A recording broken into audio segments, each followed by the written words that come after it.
Não tem como começar a falar de identidade sem antes colocar as pessoas que fizeram parte dela, que fizeram parte para que hoje eu pudesse ser essa pessoa, para que hoje eu pudesse estar aqui.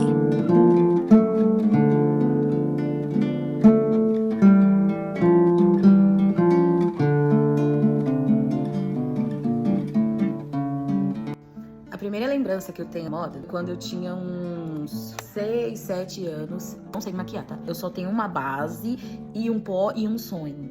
Na minha cabeça, era um desenho, tipo, super normal. Mas pra minha idade, a minha mãe, minhas irmãs, meu pai ficaram assim, nossa, como que você conseguiu fazer esse desenho?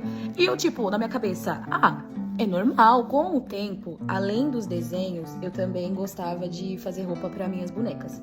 Eu não tinha outras bonecas que não fosse Barbie. Na verdade, até tinha, mas eu não gostava de outras bonecas que não fosse Barbie, porque eu olhava minhas Barbie sem roupa, eu olhava a Barbie das minhas irmãs, das minhas primas sem roupa, e eu falava, gente, por que essas meninas não têm roupa?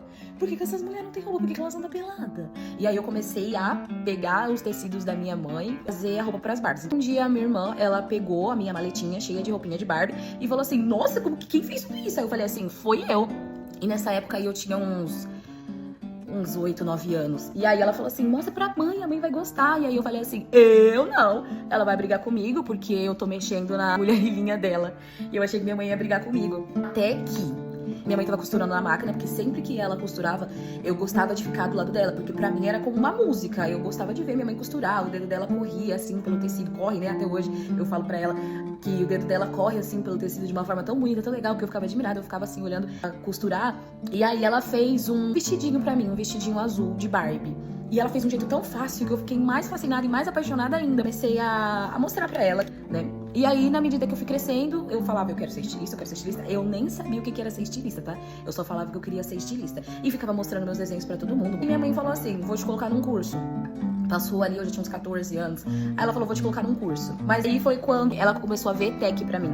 Acertei, acho que foi 16, 15, 14 questões, não sei. Tava em casa, tava eu, minha mãe, meu pai, minhas irmãs, meu tio. E a gente tava comemorando porque minha mãe tinha acabado de comprar um som, aquele som bem potente, sabe? E aí o telefone tocou, era da secretaria da ETEC falando que eu tinha passado. Aí a gente ficou muito feliz, comemorou tudo e tal. As aulas já tinham começado, mas mesmo assim eu fui. Cheguei lá, acho que já tinha uma ou 2 semanas de aula. Foi a minha melhor escolha, porque foi onde eu fiz meus amigos, que são meus amigos até hoje. E são amigos que eu amo muito, que eu vou levar pro resto da vida, se Deus quiser. Eu lembro que no ano da ETEC ia ser o meu desfile, a minha formatura. Meu pai falava o ano inteiro, assim, desde quando eu comecei a fazer ETEC. Ele falava assim, Juju, vê quanto convite que é do desfile, que a gente vai chamar nossa família pra ver você desfilar, que minha Juju é estilista. Eu falava pra todo mundo, minha Juju é estilista, minha Juju é estilista. E aí, nesse mesmo ano, meu pai faleceu. E foi quando eu meio que quis desistir ali da ETEC, porque ele falava tanto e ele falava muito. E quando ele faleceu, meu mundo caiu, assim, foi muito triste. Graças a Deus, a minha mãe e minhas irmãs que estiveram comigo, a minha mãe falou pra eu não desistir, minha mãe falou pra eu continuar, eu ia pra ETEC, às vezes eu ficava triste, às vezes eu chorava lá, aí meus amigos ficavam me abraçando, falando que ia dar tudo certo. Depois que eu saí da ETEC, eu achei que eu já ia começar a trabalhar com moda, né, mas não foi bem assim, não. Eu comecei a trabalhar no aeroporto como auxiliar de limpeza, telemarketing, eu trabalhava no telemarketing, e eu falava, Bradesco Financiamento, Juliana, bom dia, com quem eu falo? Depois eu comecei a trabalhar na Riachuelo, logística da Riachuelo. Aí chegou um tempo que eu comecei a cansar essa vontade de ter alguma coisa pra mim, só que eu não sabia como começar, como que eu ia fazer com essa vontade. Aí eu peguei minha rescisão da Riachuelo, que eu tinha sido mandada embora, fui no Brás, comprei um monte de camiseta, que esse pai eu tenho até hoje, tá? Fui no Brás, comprei um monte de camiseta e falei, não, agora é minha hora, agora eu vou vencer na vida. Comprei um monte de camiseta e comprei uma impressora pra estampar, comprei um ferro, olha que loucura. Comprei um ferro, falei, não, vou começar a estampar, que não sei o quê. Sem planejamento, sem nada, sem estrutura, comecei, nem terminei, desisti e não quis mais fazer. Voltei a trabalhar na Riachuelo, só que eu senti uma vontade de trabalhar mais dentro da moda, dentro da minha área e tudo mais. Já tava cansada também, não aguentava mais trabalhar lá. E aí eu me candidatei numa vaga de estagiária de estilo. Assim, eu só tinha recebido a mensagem, Juliana, você foi convocada para a entrevista. E eu fui, no mesmo dia que eu vi a mensagem, fui trabalhar. Já cheguei no meu líder e falei assim, olha, não quero mais, entendeu? Vou correr atrás do meu sonho, preciso ser mandada embora, que eu vou entrar em outra empresa. Mas eu só tinha recebido o convite da entrevista, tá? Só que eu ficava falando muito pra Deus, eu quero trabalhar na minha área, eu quero trabalhar na minha área, eu quero trabalhar na minha área. Até aí, beleza. Aí fiz a entrevista, tudo mais, o processo seletivo, fiz todas as etapas, acho que foi umas 4, 5 etapas, não sei quantas entrevistas. O processo seletivo durou mais ou menos 3 meses pra trabalhar em fevereiro. Foi um mundo totalmente diferente, um mundo totalmente novo. Estudar moda e trabalhar com moda são duas coisas totalmente diferentes. Quem é desse meio sabe que quando você estuda moda, você estuda muito a teoria da moda. Quando você vai trabalhar em indústria, em alguma coisa do tipo, são duas coisas totalmente diferentes. Então, eu não sabia muito moda. Eu sabia a parte só que eu tinha estudado. Foi para uma vaga de assistente de cadastro. Aceitei porque o salário era maior. Eu, com 20 anos, recebendo quase 3, eu achava o máximo, porque meu salário era mil reais. Conheci um mundo diferente, comecei a entender o mundo da moda, mas eu não participava tanto dos processos da moda. E era muito o que eu queria, né? E eu não participava tanto. Eu ficava muito mais de fora do que da parte de dentro. Por eu nunca ter trabalhado com muitas coisas que eu ia fazer que eu não sabia como fazer ou que fazia errado. Ao invés de eu ser avisada que eu estava fazendo errado, as pessoas tiravam a demanda de mim. Então, tinha semanas que eu fazia nada. E aí eu começava a focar em coisas que eu achava que eu precisava aprender. Eu aproveitava que eu tinha o computador, que eu ia praticar meu desenho, eu comecei a fazer aula. Até que surgiu uma oportunidade dentro dessa empresa mesmo, de passar por um cargo melhor. E aí eu fui conversar com a minha gerente, né? E aí eu mostrei pra ela meu interesse de querer fazer parte da equipe mais a fundo, né? Até que ela virou pra mim, ela disse que tinha conversado, aí passou a nossa conversa, né? Aí ela disse pra mim, virou pra mim, disse que tinha conversado com os estilistas, que eram 5 mais ou menos, e eles tinham entrado, tipo, num acordo, falado que a Juliana ainda não tá preparada pra essa vaga, porque ela não consegue dar conta de tal serviço, como que ela vai conseguir dar conta desse serviço? E foi aí que eu falei pra ela assim, tá, mas quem me preparou? Quem me preparou pra essa vaga? Porque se eu não tô preparada, ninguém me preparou. Coisas que acontecem na nossa vida, principalmente a gente sendo preto, que muita gente fala que é mimimi, com certeza não é preto pra falar. Que a gente não tem reação. Passa 1 milhão de coisas na nossa cabeça. Não sabia muito o que dizer, mas a única coisa que passou na minha cabeça foi: Deus me chamou. Tá engraçado esse cabelo. No final vai dar certo, viu? No final vai dar certo, sempre dá. Eu falei pra ela assim: Deus me chamou na mesa pra ceiar junto com ele, e não pra ver o pessoal comendo e eu de fora, no cantinho. Ela regalou o olho assim, e aí essa foi uma das nossas últimas conversas. E aí eu saí de lá, fiquei mais ou menos uns 11 meses lá, e entrei na C&A. Na C&A foi diferente.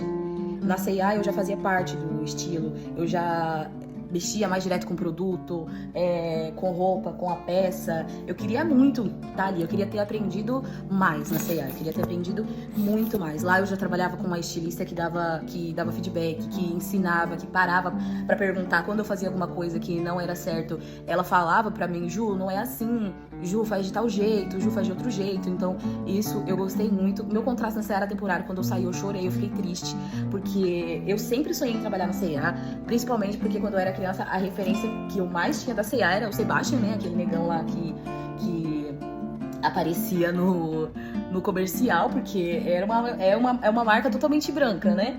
Assim, de modelos. E aí o único negão era o Sebastian. Então era legal ver ele representado lá. Então eu sempre quis trabalhar na C&A.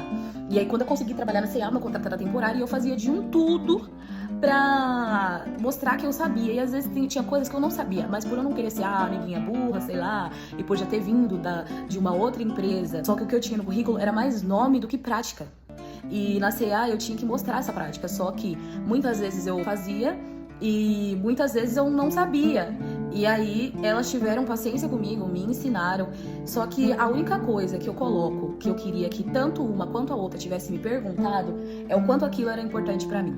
O quanto tá lá dentro era importante pra mim, porque era muito importante, porque eu não tava lá só pra, eu tenho um sonho de ser estilista, eu tava lá porque com esse emprego eu consegui comprar meu carro, eu consegui melhorar a minha vida, eu consegui fazer mais coisas pra mim, eu me vi num futuro melhor, tanto pra mim quanto pra minha família. Eu consegui me ver num futuro com mais possibilidade de ter as coisas e não aquilo tudo muito apertado, aquilo tudo muito... Onde eu trabalhava, a C&A em Barueri, eu sou de Guarulhos, então eu levava 3 horas de ônibus e 2 e pouco de carro, e na hora da volta era trânsito, então eu demorava ainda mais, mas eu queria aquilo, eu queria estar lá. E mesmo que fosse um contrato temporário, eu queria que alguém chegasse em mim e perguntasse o quanto isso é importante pra você, sabe? O quanto aquilo era importante pra mim, porque eu acho que como gestão, como gerente, coordenadora, as pessoas precisam se preocupar com isso, sabe? Precisa aprender a gerenciar não só o trabalho, mas também a equipe, as pessoas. E eu sei, eu entrei sabendo que era um contrato temporário, mas, sei lá, sabe quando parece que você tá naquele lugar pela cota? Eu sentia muito isso na Hering. E sabe aquelas vagas destinadas para pessoas pretas? Eu sentia muito isso. E aí eu saí de lá, comecei a trabalhar num Bom Retiro, numa fábrica de tecidos. E aí, não era muito o que eu gostava de fazer, porque eu fazia um serviço bem mais quase administrativo do que moda. Meu start, assim, foi quando eu e minha mãe, a gente desenvolveu umas peças de roupa pra empresa. E aí eu vi, e na hora das fotos, ficou tão lindo, mas tão lindo, que meu olho brilhava. Eu lembrei das camisetas, aí eu lembrei quando eu queria uma coisa, eu desisti. Eu tava passando por um momento da minha vida que eu tava em processo de separação, e eu vivia triste, e eu precisava viver algo que me despertasse aquela Juliana de novo. E aí foi quando eu decidi criar a identidade. Eu não sabia que o nome ia ser identidade, mas eu não queria meu nome, algo que representasse aquilo dentro de mim. E aí eu fiquei falando um monte de palavras. Eu falei assim, excelência, essência, Juliana, meu sobrenome, não sei o que, não sei o que lá. E aí eu falei assim, eu queria algo que tivesse identidade. E aí eu fiz um bom. Meu Deus, identidade, tem que ser identidade. A cara da identidade foi vindo depois, porque eu comecei a entender no caminho que a identidade era eu, e em tudo que eu fui inserida na minha família, na minha infância, o que eu vivia, o que eu gostava, a minha negritude, tudo o que envolvia a identidade de uma pessoa, eu tava colocando numa marca. Então eu comecei a anotar, colocar tudo no papel do jeito que eu queria que fosse, mesmo não tendo R$1 pra começar. Aí eu continuei trabalhando na empresa que eu tava, não tava nada feliz, nada contente. E aí eu ficava falando assim pra Deus, se eu tivesse R$4.000 eu começava, se eu tivesse R$4.000 eu começava. No mínimo R$4.000. E aí eu recebi uma mensagem do RH da antiga empresa, falando que eu participava ainda da bonificação anual e tudo mais. Eu ia receber referente aos meses que eu trabalhei. E era justamente R$4.100. E aí, nessa hora, eu quis chutar o balde, pedir missão e sair fora. E eu já tava mal, e aí eu conversei com a minha gerente do emprego atual e falei pra ela que eu não queria mais, porque eu sou muito imperativa e eu gostava muito mais de trabalhar com moda do que com parte administrativa ou muita parte teórica ali do processo. E aí foi quando eu fiz um monte de cagada. Fiz um monte de coisa errada, comprei um monte de tecido que nem precisava, comprei metros de coisas que não precisava, acho que eu comprei metros de tecido que tá aí até hoje. Aí comprei... investi tudo mal, tudo errado, mas graças a Deus e as pessoas que estiveram comigo, meus parentes, minha família, compraram de mim, né, se interessaram, compraram de mim e foram ajudando a identidade a crescer ali e eu aprender a estruturar ela novamente. E é por isso que hoje eu tô nesse caminho de que não só colocar a identidade como marca, mas sim como estrutura, história. Fazer a identidade como legado, não só uma marca, mas para ter história para contar, para ter atitude. Todo mundo tem alguma história para contar na vida, todo mundo tem um sonho, todo mundo tem uma identidade, sabe? Qual é a sua identidade? A minha identidade é essa, onde eu sou inserida, no meio da minha família, igual eu falei, no meio da minha negritude, no meio daquilo que eu gosto de fazer, no meio da minha história. Essa é a minha identidade, essa sou eu. E conectar pessoas com identidades parecidas, que se emocionam, que fazem aquilo que amam, que fazem aquilo que gostam, é muito legal. E estruturar a identidade no caminho em que ela vai ser conhecida e reconhecida, não só pelas roupas, mas também por ela ser quem é, sabe? Quando você respeita alguém, quando você impõe, quando você se veste de um jeito que a pessoa fala, aquela menina tem atitude, aquela mulher tem estilo. Nem sabe se a pessoa é legal ou não, mas só dela estar vestida com uma roupa legal, diferente, que impõe ela em lugares de respeito, em lugares que ela quer estar, ela já se sente especial. Você vê as pessoas com um olhar diferente quando você vê ela vestida. A roupa fala, querendo ou não, a roupa fala. E quando a gente entende isso, a gente começa a se vestir de um jeito que nem sempre a gente vai precisar abrir a boca.